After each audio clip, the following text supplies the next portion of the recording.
In a world full of Nightreign balancer slop, there are but a few amongst us that have decided to not go down the slop route and play the game that is supposed to be From Software's most challenging game yet. Create builds that are unique, strong, but also allow you to interact with the boss. Unlike my Iron Eye buddy here, and actually feel the satisfaction of knowing how the boss is going to move, picking your openings and earning that victory. It also protects you from the From Software online god gamers being able to call you a walking skid shoe because you've used a broken build.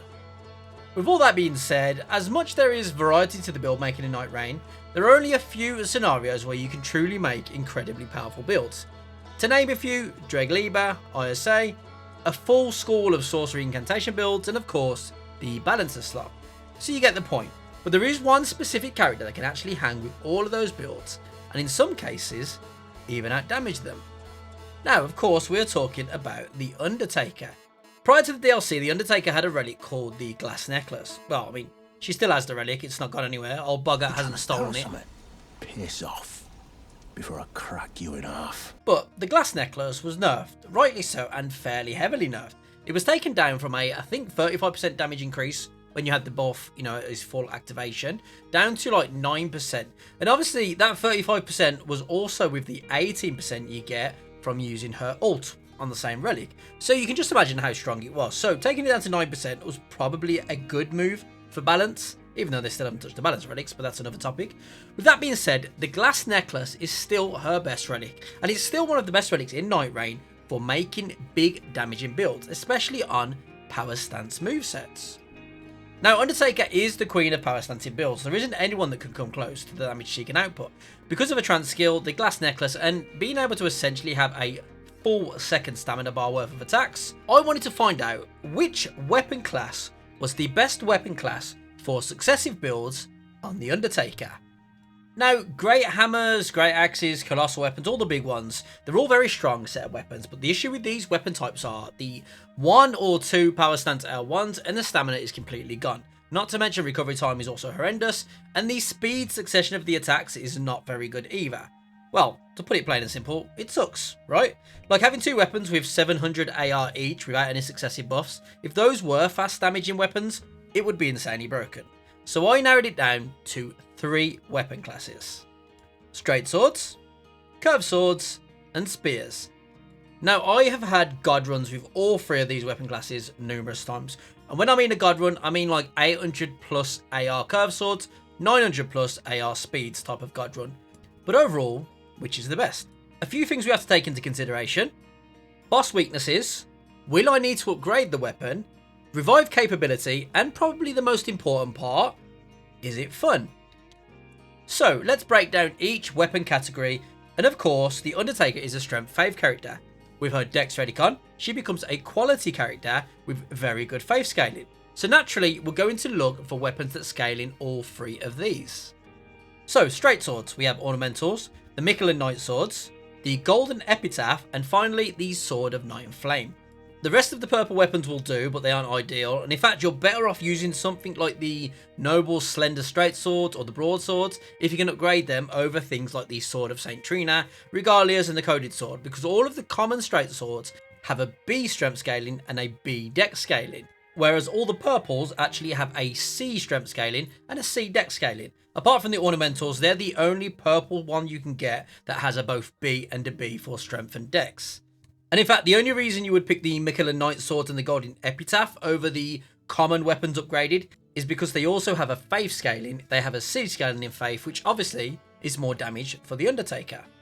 Next up, we have curved swords. Now again, you really want to aim for the curved swords with a faith scaling because the curved swords are mostly a dex weapon. They have an A scaling in dex and a D scaling in strength. So the Undertaker is not really going to benefit from the strength scaling.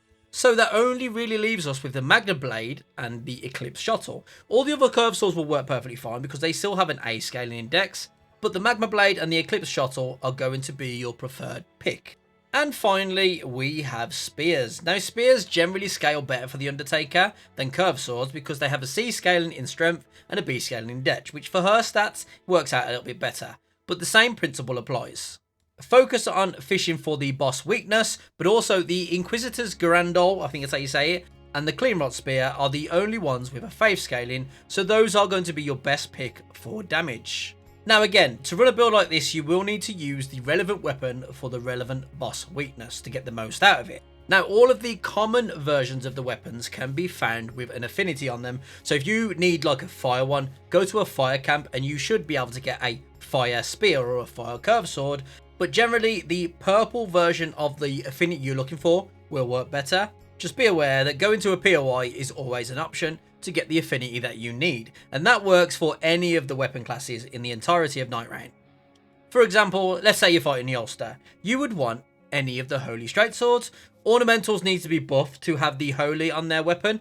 For spears, you would want like the Cleanrot Night Spears, and for curved swords, generally you'd want the Eclipse Shottle, but obviously that's a legendary, so it's probably not going to happen. You could just go to a Holy camp and pick up a Holy version of whatever the weapon class you're running is. So hopefully that all makes sense. Now I'll run you through each one of the builds I use for each of the respective weapon class. So first up we have Straight Swords. Now this is the build that I run. First up, obviously the Night Invader Relic. Obviously, if you have a better Night Invader Relic, run that. That's just the best one I've got for this build. Second up, we have the Glass Necklace. Finally, we have her Dexterity Relic. That is a must for any of these builds. Next up, we have the Deep Relics. Top one, we've got partial HP restoration. I mean, it goes without saying, you know how important that is. Being able to get your health back after you've taken damage just by spamming your L1s is great. Physical attack +4. We obviously got 3 of those, so I've got, you know, pretty good relics. Middle relic is like a god tier relic, so we've got Dormant, Straight Swords, and Physical attack up. And then the bottom relic, we've got the defeating enemies fills up the art gauge +1 with another physical attack up. Next up, we've got Curved Swords. This is what I like to call my Caligo Destroyer. Top one, we've got the Glass Necklace. Again, we've already gone through what the Glass Necklace is. Middle relic is just a Dormant Powers Discovers Curved Swords. I don't have a better relic for Curved Swords, so this is what I use. Bottom one is partial HP restoration with the Night Invader. As for the Deep Relics, Physical attack up +4 on the top one with an increased max HP, just to make up some of the vigor we lose from the Undertaker Dex Relic. Middle one is obviously the Undertaker's Dex Relic with Physical attack +4. Then the bottom one is Physical attack +3 with some physical damage negation. Remember, physical damage negation is always better than HP for your effective HP. If you haven't seen that video, go back and watch it. I'll link it or whatever so you can understand what I mean by that. But essentially, physical attack damage negation is always better than increased HP. And finally, we have my Hyolster, Dreglord, and Gladius Killer. Top one, we have the Glass Necklace. That stays on for all successive builds. Middle one is actually another god roll, I would say. This one, you have the physical attack boosted while the assist from the incantation. And I've also got Dormant Spears. Now, for that top part of the relic, the physical attack boosted, this gives you a 19% damage increase when you use like an incantation on yourself. So something like Golden Vow or Black Flame Protection, any of those will give you an extra 19%. And if you was using something like Golden Vow, you would also get the extra damage boost from the Golden Vow that you're using. So if you manage to find a decent seal that has like a decent passive on that you can get this benefit from, definitely use it. And finally, we have, again, the Night Invader Relic with partial HP restoration. As for the Deep Relics, basically the same as what we had on the Curved Sword. Physical attack +4s, +3s, her Dex Relic, and some increased HP with some physical negation +2. Now, I've never been able to make these straight swords as strong as the curved swords and the spears. For the spears, I've managed to get over 900 AR, and for the curved swords, I've managed to get over 800 AR. For the straight swords, I've never been able to quite get that much, but all 3 of these weapon classes will do insane damage. Now, for passives and what to pick as priority number 1, by now you would have heard me say this: attack power when wielding 2 armaments. Then we want to pick up melee attack power, and then physical attack power. Of course, you can pick up like affinity buffs, but if you're using like an affinity weapon, let's say the Magma Blade, I'm not entirely sure if the affinity buff buffs the whole AR of the weapon or just the split damage of the AR on that weapon. So I would just focus on the physical attack ups. For talismans, obviously any of the successive talismans will work. The Winged Sword and the Millicent, they work together, they do stack. Remember, all the buffs in Nightreign are multiplicative, so they also stack and will buff more with her successive relic on. Obviously, you can pick up like the Fire Scorpion Charm if you're using like the Magma Blade, or the Sacred Scorpion Charm if you're using like the Holy Spears. And then finally, if you've got like an Executor or Iron Eye on the team, you can pick up the Kindreds of Rot or the Lord of Bloods to get extra damage that way. For passives, self-explanatory. Physical attack power up is going to be your go-to. Affinity attack power up if you must. If you plan on using the Ash of Wars, and you can use like FP on successive attacks, or even HP on successive attacks, because these will proc very fast. Defensive passives, you want at least 1 damage negation on full, because you are going to get hit, because you're going to be in the monkey mode of spamming your L1. So I would advise picking up a damage on full. Successive damage negation also works really well, and obviously taking damage boost damage negation if you don't want the successives. I wouldn't take both of these. I think it's pointless. You're wasting damage slots. So just take one of these. Now, for my opinion on which is the best weapon class, personally, I think it's spears hands down without a doubt. How fast you can attack with the spears and being able to dodge and also get back into that chain attacks is just incredibly insane. Now, the spears L1 is the only power stance L1 that smoothly fits back into L1 chains. Like with the straight swords, they do like a funny side swipe. With the curved swords, they also do like a funny side swipe. So for me, spears are the best. Now, curved swords will probably be the second best. There's not really much difference in all of them, if I'm being honest. Curved swords are probably the best for reviving, though. And then, finally, I would say the straight swords. Now, not to say that any of these are bad. None of these are bad. All 3 of these weapon types are S tier.